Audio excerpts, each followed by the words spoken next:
तेज़ गर्मी में अक्सर ही दिल करता है कि ज़्यादा मसाले वाली सब्ज़ी ना खाना हो, लेकिन वो स्वाद भी बहुत हो, तीखी भी ना हो, लेकिन फिर भी चटपटी हो। बस गर्मियों में कुछ ऐसा ही खाने का दिल करता है। दही से बनी हुई ये रेसिपीज़ आपको ज़रूर पसंद आने वाली हैं, चाहे वो दही वाली मिर्ची हो, दही वाले आलू हों, लेकिन हाँ, थोड़ा तरीका अलग है। Good morning. आज बुधवार है। आज का दिन शुभ हो।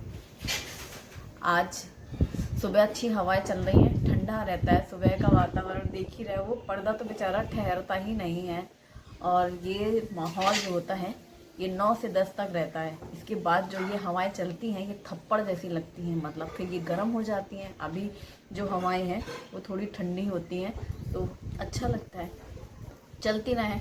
और 10 बजे से फिर पूरे कपाट बंद कर दिए जाते हैं, खिड़की दरवाजे पूरा ऐसे माहौल बना दिया जाता है दोपहर वाला 10 बजे से ही, क्योंकि वो बहुत गर्म लगती हैं हवाएं। धूल मिट्टी तो आती है हवा के साथ।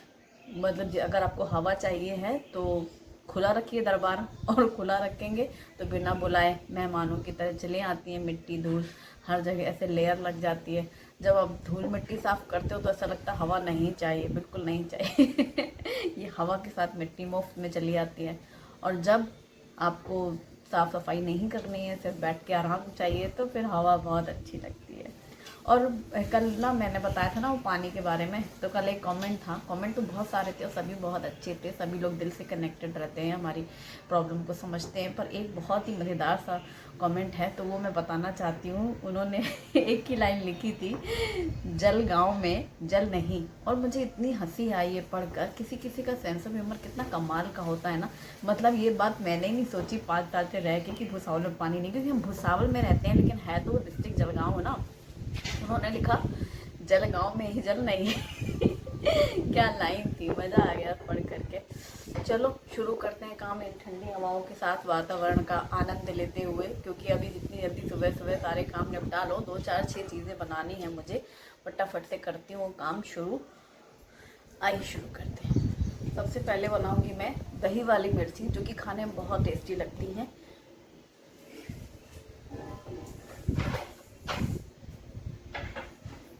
सबसे पहली तो मैं गारंटी लेती हूँ, एक बार आपने अगर ये दही वाली मिर्ची बना ली और खा ली, मज़ा आ जाने वाला है। आप ऐसे उंगली चाट चाट के मसाले खाएंगे और चटकारे लेकर खाना खाएंगे। ये मोटी हरी मिर्ची हैं जो कि तीखी नहीं होती हैं, लेकिन फिर भी बहुत जायके की मिर्ची बनती है।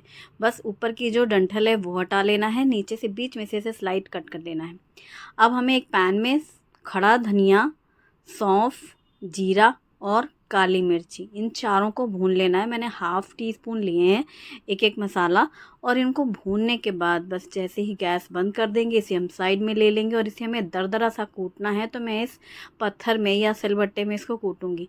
आप मिक्सी में बनाएंगे तो पाउडर बन जाएगा, तो पाउडर नहीं बनाइएगा, आप दरदरा सा कूटना, चाहे आप मिक्सी में ही मोटा सा पीस लें। तो ये मैंने कूट लिया है और इसकी खुशबू और टेस्ट कमाल का है। इंस्टेंट मिर्ची में भी आप यही मसाला डाल सकते हैं। तो इस मसाले को हम साइड में रख लेंगे, इंस्टेंट मिर्ची अचार मसाला। अभी यहाँ पर पैन में 1 बड़ा चम्मच सरसों का तेल गरम करके, आधा चम्मच राई, चुटकी भर हींग और ये जो मिर्ची हैं ये डाल देंगे। याद रखें मिर्ची बहुत बड़ी है तो उसको 2 टुकड़े कर सकते हैं, गीली बिल्कुल भी ना हो। हल्दी पाउडर आधा चम्मच से भी कम, काश्मीरी लाल मिर्ची आधा चम्मच से भी कम, और ये जो हमने मसाला कूटा था ये 2 चम्मच मैंने डाल दिया है।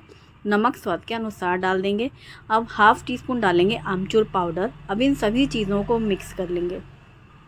ये मिर्ची तीखी नहीं है लेकिन खाना एकदम चटकारेदार होगा। गैस अभी धीमी करके रखी है, बंद नहीं की है। यहाँ पर मैंने फ्रेश दही निकाली है। दही अच्छे से पहले फेंट लेना है, ठंडी दही है। अब इस दही को हम डाल देंगे मिर्ची वाले मसाले में और इसे कुक करेंगे। धीमी आंच रखेंगे, अच्छे से मिक्स करते हुए हिलाते जाएंगे। दही फटे ना, इस बात का ख्याल रखें। और धीरे धीरे आप देखेंगे दही पक चुकी है जो मसालों के साथ में ही, और एकदम धीरे धीरे वो ड्राई हो जाएगी। पहले तो दही डालते ही पतला लगेगा रस्सा जैसा, लेकिन फिर आप उसे धीरे से पकाएंगे और एकदम ड्राई हो जाएगी। इसे हम ट्रांसफ़र कर लेंगे। ये दही वाली मिर्ची बहुत बहुत ज़्यादा वाली टेस्टी है, मतलब आप उंगली चाटते रह जाओगे। अब बना रहे हैं आलू की सब्ज़ी। लेकिन बिल्कुल नए तरीके से। इसमें मसाले भी कम होंगे। 2 उबले हुए आलू लिए हैं मैंने, आराम से हम 3 लोग की सब्ज़ी हो जाने वाली है। यहाँ पर हरा धनिया बारीक कटा हुआ तो चाहिए ही चाहिए, साथ ही गार्लिक को भी एकदम बारीक काट लिया है। अब पैन में हम 2 चम्मच के जितना ऑयल गरम करेंगे और इसमें डालेंगे बारीक कटी हुई लहसुन और छोटे चम्मच से डालेंगे राई। इनको अच्छे से फ्राई हो जाने देंगे। फिर हींग डाल देंगे और इसके साथ हमने 2 उबले हुए आलू जो मैश करके रखे हैं ये डाल देंगे। साथ ही हल्दी पाउडर, काश्मीरी लाल मिर्ची और नमक स्वाद के अनुसार डालेंगे। 1 चम्मच मैंने चीनी डाली है, ये टोटल ऑप्शनल है, चीनी आप चाहे तो स्किप कर सकते हैं। नमक, चीनी, मिर्ची और हल्दी के साथ पहले आलू को कुछ मिनट के लिए भून लेंगे। इसमें हींग का बहुत अच्छा जायका आता है और राई का तड़का रहता है। अब इसमें हम डाल देंगे पानी। अगर आप लहसुन नहीं खाते हैं तो इस सब्ज़ी में आप लहसुन स्किप कर सकते हैं। आप जीरा राई डालना, केवल हींग जीरा राई, और अच्छे से इसको उबाल आने देंगे। कुछ आलूओं को आप चाहें तो ऐसे फोड़कर मैश कर सकते हैं, जो कि पानी में घुल जाते हैं, बहुत अच्छा स्वाद आता है। जब पूरी सब्ज़ी अच्छे से उबाल आ चुकी है तब गैस बंद कर देंगे और गैस बंद करने के बाद ये फेंटी हुई ताज़ी दही 1/2 कप के करीब इसे हम डाल देंगे। बहुत से लोग इसे दही के आलू भी कहते हैं, इसे बटाटा रस्सा भी कहते हैं। ये कम मसालों के साथ बनती है, इसमें टमाटर प्याज वगैरह नहीं होते हैं, लेकिन ये आलू की सब्ज़ी इतनी ज़्यादा टेस्टी होती है। एकदम सिंपल और टेस्टी वाला स्वाद वाली सब्ज़ी है। ताज़ा कटा हुआ धनिया पत्ता डालना तो बिल्कुल भूलना ही नहीं है। मैं बोलना भी भूल जाऊँ तो भी आप डालना ज़रूर। और बस अब इस सब्ज़ी को हम ट्रांसफ़र कर लेते हैं। तो ये है बटाटा रस्सा या फिर दही वाले आलू, इसे आप क्या कहेंगे आप बताना। दही वाले आलू बनाने के सबके थोड़े थोड़े तरीके अलग होते हैं, लेकिन ऑलमोस्ट स्वाद यही मिलता है। अब इसे भी हमने साइड में रख दिया। मैं बना रही हूँ सैलेड, तो जिसके लिए मैंने 1 टमाटर काटा है, खीरे काट लिए हैं, बारीक काटी है प्याज, लेमन जूस तैयार किया है और इसमें लंबी हरी मिर्ची डालेंगे ताकि जिसे खानी है वो मिर्ची लेगा, और कटा हुआ धनिया पत्ता। इसके साथ मैं अक्सर ही स्प्राउट्स भी डालती हूँ, रखे भी हुए हैं भीगे हुए चने, स्प्राउट्स भी हो चुके हैं बॉईल करके, लेकिन नहीं मिक्स किया है मैंने। और ये सारी चीज़ें एक साथ मिक्स कर लेंगे। खीरा, प्याज, टमाटर, नींबू, हरी मिर्ची, हरा धनिया, नमक, और इसमें डालेंगे लास्ट में ब्लैक पेपर पाउडर, और ये हमारी सैलड तैयार। वो जो गोल गोल काट के रख दो ना, गर्मियों में तो कई बार खीरे सूखे हो जाते हैं तो कई बार टमाटर ही अलग से हो जाते हैं। ये एक बारीक कटी हुई सैलड मुझे खाने में ज़्यादा अच्छी लगती है, फिर चाहे वो दाल राइस के साथ हो या फिर पूरी पराठे के साथ हो। तो ये हमने रखी साइड में। तो सैलड भी रेडी है, दोनों सब्जी भी रेडी है, मिर्ची भी। आज मैं बना रही हूँ आम पापड़। यार इस सीज़न में इतनी बार mango mastani, mango shake, mango shrikhand, mango lassi सब हो गया, आम पापड़ तो बनाया ही नहीं। इंतज़ार कर रही थी मैं कि किसी दिन बनाऊंगी। तो आज मैंने ये एक बड़े पके हुए आम का, मीठा आम, इसको पूरा पल्प निकाल लिया है। और एक जो छोटे साइज़ का आम है, ये खट्टा वाला आम है। एक्चुअली कच्ची कैरी आई थी, एक दिन एक कच्ची कैरी फ्रिज में रखी रह गई, वो अगले दिन सॉफ्ट हो गई थी, तो मैंने इसी का इंतज़ार किया था। वो भी पल्प निकाल लिया है। तो एक मीठे आम का, बड़े आम का, और एक छोटी कच्ची कैरी वाला जो पक गया था वो है, इसमें पक गया था, वो सॉफ्ट हो गया था ना फ्रिज में। अब मैंने पैन में डाली है प्यूरी, हाँ उसको पहले ग्राइंडर जार में डाल के प्यूरी तैयार कर ली है।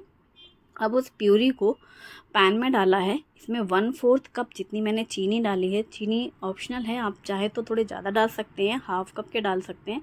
मैंने 1/4 कप इस्तेमाल किया है, क्योंकि जो मैंगो लिया है वो हमने मीठा वाला लिया है। अच्छे से इसको पका लेंगे, चीनी घुल जाए, पूरी अच्छे से मेल्ट हो जाए और इसके छींटे आने लगते हैं, यानी गाढ़ा होने लग रहा है। लास्ट में मैंने लेमन जूस डाला है 1 नींबू का, जिससे खट्टापन अच्छा आता है। ये देखो छिट्टे उड़ रहे हैं। और अब गैस बंद कर देंगे। सिर्फ इसी स्टेज तक इसे पकाना है, ताकि जो हमने चीनी डाली है वो पूरी मेल्ट हो गई है और जो पानी इसमें मैंगो का मॉइस्चर है ना, वो पूरा ड्राई हो जाएगा। अब किसी भी थाली में, प्लेट में 1 चम्मच घी डाल करके ग्रीस कर लेंगे, पूरा अच्छे से अप्लाई करेंगे और फिर हम ये डाल देंगे प्यूरी पकी हुई। मिक्सी में इसलिए पीस लेना चाहिए ताकि बिल्कुल खड़े खड़े से दाने ना रहें। वैसे बहुत से लोग घोटनी से भी घोट लेते हैं। और बस अब इसको हम थाली में रख करके फैला देंगे। इसको थोड़ा टैप कर देंगे थाली को, ताकि अच्छे से पूरी थाली में स्प्रेड हो जाए आम पापड़। और इसका रिज़ल्ट मैं बाद में दिखाऊंगी जब ये ड्राई हो जाएगा। तो इसे कुछ देर मैं धूप में रखती हूँ फ़िलहाल बाहर, हमारे कमरे के सामने जो सीढ़ी है ना, सीढ़ी के ऊपर एक ऐसे पट्टी टाइप की होती है ना, वहाँ रख दिया है जहाँ से बाहर का नज़ारा दिख रहा है। जब मैं काम करने के बाद घर बंद करती हूँ ना, दरवाजे वगैरह, तब मैं इसको हटा लूँगी यहाँ से, फिर हम बालकनी में रख देंगे अपने। तो अभी फ़िलहाल यहाँ धूप अच्छी दिख रही थी तो इसलिए मैंने यहाँ रख दिया है। फिर बालकनी में सारा दिन रखेंगे, फिर शाम को निकाल लूँगी, फिर कल मैं दिखाऊँगी अगर वो सूख जाएगा तो। और चलो अब आटा गूँथ लेते हैं। वैसे तो बनाने थे पराठे आज के नाश्ते के लिए, लेकिन ये जो आलू की सब्ज़ी है ना, दही वाले आलू या फिर बटाटा रसा, इसके साथ पूरी बहुत ज़्यादा टेस्टी लगती है। और साथ ही मैं पूरी की आपके साथ एक ऐसी टिप शेयर करने वाली हूँ कि जब एक साथ 3-4 लोग खाने बैठे हों, घबराने की ज़रूरत नहीं है और हर पूरी फूलेगी, इस बात की 100% गारंटी है। तो अभी मैंने आटा गूँथ के रखा है, उसमें हल्का सा नमक ही डाला है, साइड में रख दिया है। और अब सबसे पहले बना लेते हैं ठंडी ठंडी लस्सी, क्योंकि दही का सेवन तो गर्मियों में होना ही होना है डेली। तो यहाँ पर मैंने फ्रेश 2 कप दही ली है, इसमें एक पिसी हुई चीनी डाली है और डाला है रोज़ सिरप। अब ये है अगारो का इलेक्ट्रिक ब्लेंडर, जिससे मैं दही को ब्लेंड कर लूँगी और हमारी रोज़ लस्सी रेडी हो जाएगी। ये जो रोज़ फ्लेवर है बहुत ज़्यादा अच्छा लगता है लस्सी में। एक बार आपको इसकी आदत हो जाए तो फिर आपको प्लेन लस्सी फीकी लगेगी। अब बस इसको इलेक्ट्रिक ब्लेंडर से ब्लेंड कर लेंगे।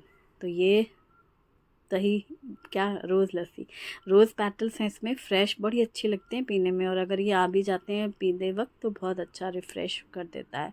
फ्लेवरफुल लस्सी तैयार। तो यहाँ लस्सी भी मैंने साइड में निकाल के रखी है गिलास में, और इसको मैं फ्रिज में रख दूँगी, क्योंकि खाने के साथ अभी किसी को नहीं भी पीनी है तो खाने के बाद पीनी है, पर मैं अपना काम लाइन से करती चली जाती हूँ। तो इसे फ्रिज में रख दिया है। और अब जो मैंने आटा गूँथ के रखा था, गर्मी के दिन है, आप पहले से अगर आटा गूँथ लो तो ढीला हो जाता है, इसलिए मैंने स्टार्टिंग में आटा नहीं गूँथा था और थोड़ा सख्त सा आटा रखें हमेशा पूरी के लिए। और अभी आटा अच्छा सेट हो चुका है। कढ़ाई में तेल गरम करने रखा है, और ये वाली पूरी ना, कोई भी पूरी है फ़िलहाल तो वो घी में भी बहुत अच्छी लगती हैं, तेल में भी अच्छी लगती हैं। एक बड़ी सी बॉल ले लेनी है, उसको पूरा रोल कर लेना है एक जैसा, चपाती जैसा। और ये बहुत शानदार टिप है, बस नाइफ़ से कट प्लस का निशान लगाया तो ये आपकी एक ही पूरी से 4 पूरियाँ तैयार हो जाती हैं।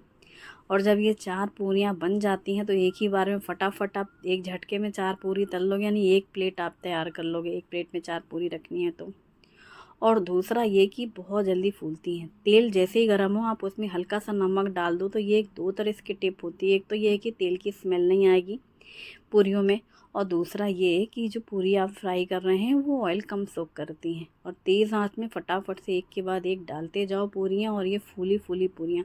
इन पूरियों में अच्छी बात ये है कि जैसे ही आपने दूसरी पूरी डाली तो उसको कलछी लगाने की ज़रूरत नहीं है, वो ऑटोमेटिक फूल के पलट जाती है। ये देखकर मुझे बहुत खुशी होती है। और ये फूली फूली एकदम जैसा लगता है, जैसे क्या कहूँ इसको, समोसा इतना बड़ा समोसा फूला फूला सा, देखने में कोई भी धोखा खा जाए। और ये देखो, वो पहली डली थी, जैसे कढ़ाई में डाली, अभी दूसरी को हम वो निथार रहे हैं, तेल से ऐसे साइड कर रहे हैं, वो अपने आप ही फूल जाती हैं। तो उनको पलट भी जाती हैं कई दफ़ा। ये देखो, अब गोल वाली है ना, उसमें कलछी ज़रूर लगानी पड़ती है तभी वो फूलती है, वरना वो पिचक जाती है। कई बार गोल वाली बेलने में इवनली अच्छे से नहीं बेला तो वो कई बार नहीं फूलती हैं, लेकिन ये वाली गारंटेड है कि चारों की चारों पूरियाँ फूलती हैं और एक बार में 4 पूरी बन जाती हैं। तो कभी कोई गेस्ट आए ना इन गर्मियों में, ज़्यादा देर रसोई में काम नहीं करना है, ये झटपट वाली टिप कैसी लगी मुझे ज़रूर बताना। मैं कई बार ये ऐसे घर में जैसे नाश्ते में बनाना हो ना, सब्जी बन गई और जल्दी से करना है शुभम के टिफ़िन के लिए, तो मैं हमेशा ये झटके मार देती हूँ एक साथ में 4 पूरी बनी और टिफ़िन पैक कर दिया, हो गया काम। और नाश्ता करने वालों के लिए बढ़िया है, एक चपाती बेली धड़ाधड़ और उसमें 4 टुकड़े किए, और लो भाई फूली फूली पूरियाँ तैयार, प्लेट भर गई। 4 ऐसे रखो तो मस्त आइडिया है ये, मुझे बहुत पसंद आता है। पर मैं कभी कभी भूल जाती हूँ, ये मुझे अचानक से ही याद आ गई कि आज वैसे ही बनाते हैं। वे कई बार मतलब दिमाग से ही निकल जाती है ना चीज़ें। जैसे मैं भूल गई थी कि टिंडे भी सब्जी है, अभी बहुत से लोगों ने कल बताया टिंडे खाए, तो मुझे टिंडे याद आ रहे हैं और वो साग याद आ रहा है लाल वाला। तो ये पूरियाँ 2 चपाती से थाली भर के पूरियाँ तैयार है, फटाफट से थाली लगाते हैं। तो ये सैलड है हमारी मिक्स। वैसे इसमें स्प्राउट्स भी बहुत अच्छा लगता है, स्प्राउट्स को आप हल्का सा बॉईल कर लो या स्टीम कर लो, फिर इसमें मिक्स कर लेना, ट्राई करना। और ये हमारी दही वाले रस्से के आलू हैं, बहुत ज़्यादा टेस्टी लगती है पूरी के साथ, और इस मिर्ची का तो कोई जवाब ही नहीं। एक बार ज़रूर बनाना और प्लीज़ मुझे बताना भी कि अभिलाषा हमने बनाई और खाई है और घर में सबको कैसी लगी ये भी ज़रूर बताना। बहुत पसंद आएगी आपको। जैसे कोई सब्ज़ी ना सूझे ना तो इस तरह की चीज़ें अच्छी लगती हैं, बस दाल चावल बना लो और ये मिर्ची वाला दही वाली मिर्ची और एक सिंपल सा टेस्टी वाला खाना बना लो। तो चलो हो गया है आज का ब्रेकफास्ट और इसके बाद है किचन क्लीनिंग, पूरी सफाई उसके बाद ठंडी हवाएं अब थोड़ा गर्म में बदलने लगती हैं 9 बजे के बाद। फिर ये सारे कांच दरवाजे सब बंद किए जाते हैं। और आज सबने क्या बनाया है, आगे लंच में क्या बनाने वाले हैं मुझे बताना, मैं भूल जाती हूँ आजकल, मुझे भूलने की बीमारी हो गई है आप लोगों का सुन सुन कर मुझे भी याद आता है, अच्छा ये सब्जी भी है, ये भी मुझे बनानी है, तो मैंने बहुत दिनों से नहीं बनाई। Thanks for watching, bye bye, take care.